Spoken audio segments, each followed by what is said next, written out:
Sejam bem-vindos de volta, meus queridos alunos. Estamos agora na semana 3 do volume 4 do PET do Estado de Minas Gerais. Eu sou o professor Thales, de português, e hoje vamos trabalhar resenha, entrevista e a questão da violência contra a mulher numa proposta de redação que tem também no PET. Mas antes de a gente começar essa aula, gente, que está muito legal, dá uma passadinha nas nossas redes sociais. Não deixe de seguir a gente por lá, tem muita novidade saindo, beleza? E aqui no nosso canal do YouTube, se inscreve se você não for inscrito ainda, ativa o sininho de notificação também, para ficar sabendo sempre que os vídeos estiverem saindo por aqui, tá bom? Além disso, a gente está com algumas novidades, algumas aulinhas com foco maior em Enem, como aulas focadas em redação, beleza? Então, o recado está dado, bora começar a aula.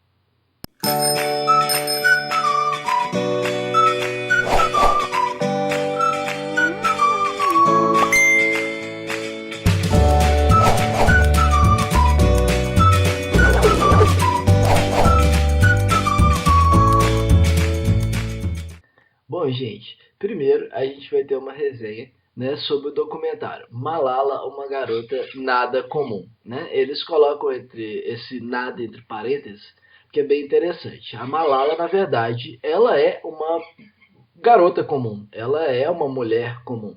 Só que ao mesmo tempo ela alcançou coisas que pessoas comuns não costumam alcançar. Então isso é muito legal, porque esse título, né, ele acaba brincando com essa ideia, né, de que pessoas comuns podem alcançar coisas também muito grandiosas. E foi o que aconteceu no caso dela, né? E aqui conta um pouco sobre a história dela, né, sobre a Malala, né, que ela recebeu, né, vamos dizer assim, várias e várias menções honrosas durante a vida dela, né, até mesmo sem saber, né, o nome dela, por exemplo, né, de origem, né, da maior heroína do Afeganistão que a gente tem, né, ela também, né, passou por vários problemas, né, principalmente porque ela foi baleada, né, enquanto ela se rebelava, né, por questões, né, lá no país dela, em que basicamente, né, haviam proibições, né, do grupo Talibã em relação às meninas, né, que as meninas elas não poderiam estudar e tudo mais, e ela vai contra isso, ela acaba sendo baleada por isso, né, mas ela sobrevive, né, e acaba dando voz para muitas jovens e tal, e ela vai ganhando força, né? Várias pessoas vão se juntando a ela e ela acaba, né, recebendo o prêmio Nobel, né, além da questão, né, do ativismo social dela, mas também por conseguir quebrar algumas dessas desigualdades, né? E depois aqui ainda na resenha, né, vem trazendo um pouco sobre como que essas realidades, né, por exemplo ali do Talibã, elas não estão só ali, né? Como que essas realidades às vezes se encontram no nosso próprio país, por exemplo, ou em lugares, né, que a gente nem imaginaria. Então, é bem trazida, né, a opinião da autora aqui da resenha, né, falando sobre também a desigualdade de gênero dentro da educação, tá?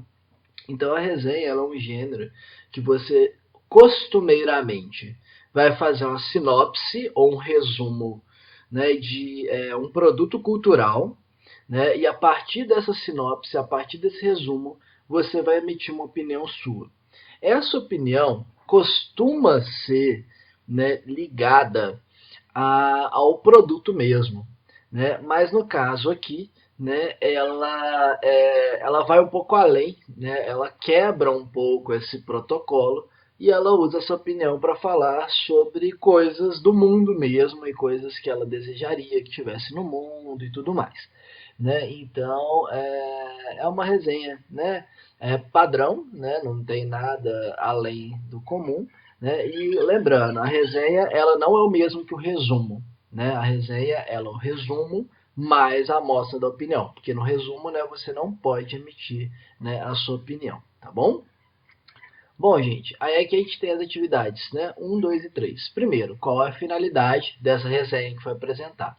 né? Então, a resenha sempre tem essas duas finalidades, como eu falei aqui para vocês agora. Primeira, apresentar o produto cultural, explicar o que é e tudo mais. Segunda, a carga opinativa, né? Em que geralmente essa carga opinativa, como eu falei, é tipo assim, você deve consumir esse produto, você não deve, o que tem de bom nele e tal. Mas no caso aqui, né, o argumento dela sai um pouquinho da questão do documentário e se torna mais um apelo pela questão da igualdade, né, de gênero nas questões educacionais. Beleza?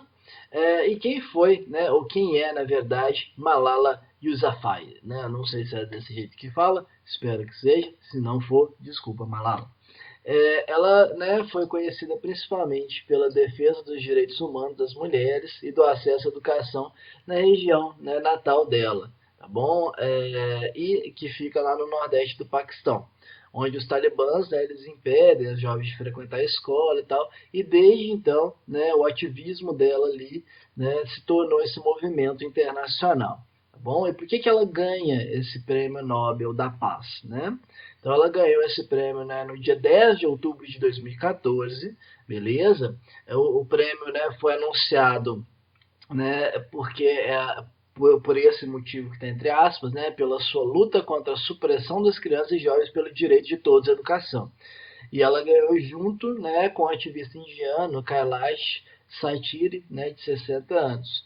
E a Malala, né, no caso, foi a jovem ganhadora, a pessoa mais jovem, né, que ganhou um prêmio Nobel na história. Né? Antes dela, se não me engano, tinha sido um norueguês, num prêmio de física, mas eu não me recordo se essa informação é real. Mas, né, a Malala, sim, é a jovem, né, a pessoa mais jovem que ganhou o prêmio Nobel na história. Bom, gente, atividade 4. Trouxeram dois problemas aqui para nós e nós vamos pensar esses problemas de forma diferente. O primeiro problema, né, a gente não vai montar uma solução tão bem estruturada para ele. Por quê? Isso é uma questão, né, de muitas meninas, né, estarem proibidas de estudar, é uma questão que está muito ligada à tradição de países mais conservadores. E essa solução não é uma solução que você consegue colocar em um parágrafo, tá? Então essa solução, você fingir que você vai conseguir fazer ali em um parágrafo, não é legal. Então, né, ela vai ser uma solução de muito longo prazo, com muita luta de pressão social, com muitas tentativas de mudanças culturais e com muita pressão internacional. Preciso de muito disso tudo para você conseguir quebrar essas tradições mais conservadoras, principalmente tradições mais conservadoras, que elas diminuem alguma minoria. Né? Então a gente precisa, é muito trabalho mesmo. Né? Então não é o tipo de coisa que você vai tentar colocar, por exemplo, na sua solução do Enem, né? No seu parágrafo 5, ou parágrafo 4, né? Na competência 5, no caso. Por quê? Porque é um tipo de coisa que você não consegue montar a listinha de coisas que o Enem pede. Beleza? Então, vai ser geralmente o tipo de coisa que você vai dialogar no desenvolvimento do seu texto, mostrar que existe esse problema, que ele é um problema contextual, que ele gera muitos outros problemas, né? Então aí sim vai ser interessante. Então trabalhar a solução desse problema num texto é uma furada, porque é um problema que realmente é muito difícil de você solucionar tipo, em 30 linhas. Né? E você não tem nem todas essas 30 linhas para falar dele. Então é algo bem complexo mesmo. Já o problema 2, ele é mais interessante, né? Aqui para a conclusão do Enem, beleza? Né? Que é o seguinte, você pode fazer todas aquelas coisas que o Enem pede, né? Que é o agente, a ação, a finalidade, o modo e o detalhamento. Né? Então, por exemplo, você poderia falar, né, que o agente vai ser o Ministério da Educação e o Ministério da Ciência e Tecnologia. Né? Aí a ação são projetos sociais que vão inserir os alunos nas áreas científicas, ainda na educação básica, com ênfase às mulheres, beleza? Então a nossa ênfase vai ser colocar as mulheres, né, dentro aqui dessas áreas mais científicas, no caso aqui a matemática, tá? Mas, né, não quer dizer que a gente não vai colocar todos, a gente vai colocar todos com ênfase nelas, tá? Qual que é a finalidade? De diminuir a desigualdade representativa nessas áreas, né? Então, diminuir essa coisa de você, né, por ter apenas, né, 10% entre todos os competidores mulheres dentro das áreas de exatas, por exemplo. Isso não é interessante, né? Qual que é o modo? Projetos práticos em escolas públicas ministrados por cientistas de verdade, né? E os detalhamentos? Melhoria e mais interesse por essas áreas por parte da população. Por quê? Porque quando você faz isso na prática, você aprende mais, você vê que você tem aquela coisa visualmente lhe falando, né? Então, quando você aumenta o interesse, né, dessa área da população, você também automaticamente tem melhoria no desempenho escolar, né, já que as matérias vão ser menos teóricas e vão ser mais práticas.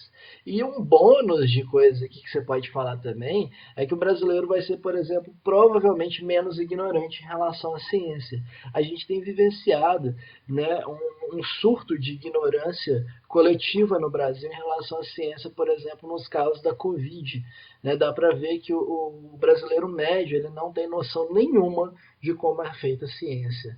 Né? E a gente vê que vários políticos também não, vários líderes de Estado também não. Né? Então, é bem interessante, né, como que talvez projetos desses, né, que lá né, nas áreas fundamentais da educação, né, eles podem estar alcançando essas pessoas e fortalecendo até mesmo, né, o pensamento científico no país. Tá bom? Bom, gente, aí aqui a gente vai ter uma entrevista, né, né, falando sobre como em 2018, né, a Malala esteve no Brasil, né, e aqui tem algumas falas dela, né, falando sobre a questão da união, né, em prol da educação das meninas, né, falando que no Brasil, né, existem esses casos de tipo 1,5 milhão de meninas que não têm acesso à educação, né, e também, né, ela vai e conta um pouco sobre a história dela, né? Então, essa vinda dela para o Brasil também, né, é uma parada que é muito interessante, né, porque ela reconhece no nosso país esses problemas. O grande problema dessa situação é que as pessoas que estão no nosso país muitas vezes não reconhecem esses problemas. Então isso é uma coisa meio bizarra também que a gente pode reparar para discutir nos nossos textos. Como que a comunidade internacional reconhece vários dos problemas do nosso país e o brasileiro, o cara que está aqui, ele vive aquele negócio todos os dias, ele não consegue reconhecer os próprios problemas. Né? Então, isso é uma parada muito interessante da gente estar sempre refletindo. Bom, aqui a gente tem nossas primeiras atividades. Primeiro, você concorda que ainda hoje é difícil para muitas mulheres, né, ou meninas estudarem no Brasil? Justifique. Né? Então a gente vai ver que, na verdade, o nível socioeconômico tem uma grande influência nessa questão. Meninas de classes mais baixas, né, elas costumeiramente têm mais dificuldade, né, por serem impostas muitas vezes a ter que cuidar da casa, a ter que, tipo assim, a casar, arrumar um companheiro que vai sustentar ela, e ela tem que ser aquela pessoa que vai cuidar da casa quando o pai está trabalhando, depois quando o irmão, depois quando o marido e tudo mais, né? Esse tipo de pensamento, conforme, né, você vai indo para as classes médias e altas, ele se desenraiza um pouco, tá bom? Não estou falando totalmente, né? Porém, a gente ainda, mesmo, né, com essa diferença socioeconômica, o pessoal de classe média, de classe mais alta, ter uma certa facilidade a mais para ter acesso à educação, a gente ainda é um país extremamente conservador em todas essas três faixas sociais. Né? Então, por mais que tenha essa diferença, né, as mulheres ainda, mesmo nessas classes mais altas, elas precisam ficar se provando o tempo inteiro para a família e para a comunidade, né, muito mais do que os homens. Elas têm que ficar comprovando que elas deviam estar ali, que elas deviam estar estudando, que elas deviam estar seguindo aquele caminho. Né? Então, isso é uma situação bem complexa, bem tensa também. Aí ela vê que fala, né? Você conhece outras mulheres que lutam por justiça e igualdade? Pede para a gente pesquisar e escrever o nome de algumas, né? Então, aqui eu trouxe três para vocês, tá? Que é a Maria da Penha, né, que foi vítima de violência doméstica, né, ela é cearense, já tem 71 anos, e o seu caso, né, ela se tornou grande inspiração, né, e em 2006 o nome dela, né, veio ao dar título, né, à lei que agora pune severamente agressores, né, que cometem violência contra a mulher. A Marielle Franco, né, que lutava principalmente pelas mulheres, pelos negros e as classes desfavorecidas no Rio de Janeiro e, por consequência, no Brasil, né, que infelizmente, né, foi assassinada e até hoje a gente, né, não teve aí a investigação dela realizada conforme deveria, né, para a gente ver os problemas da desigualdade que a gente tem aqui no Brasil, né, até mesmo, né, diante da justiça, né, diante de uma pessoa que inclusive era uma pessoa ela fazia parte do sistema político, né, ela tinha um certo poder e relevância social, né, você vê que ainda há desigualdade mesmo nesses hábitos, né, mais altos. Né? A gente vai ter, além disso, a Juliana de Faria também, né, que é uma jornalista que fundou o Think Olga. É um projeto, né, feminista, né, que basicamente tenta trazer várias coisas interessantes, que eles pegam mulheres, né, pegam mulheres de outros lugares e tal e tentam trazer essas mulheres para tipo fomentar mesmo, né, e discutir diversos ângulos dessas novas gerações de mulheres brasileiras.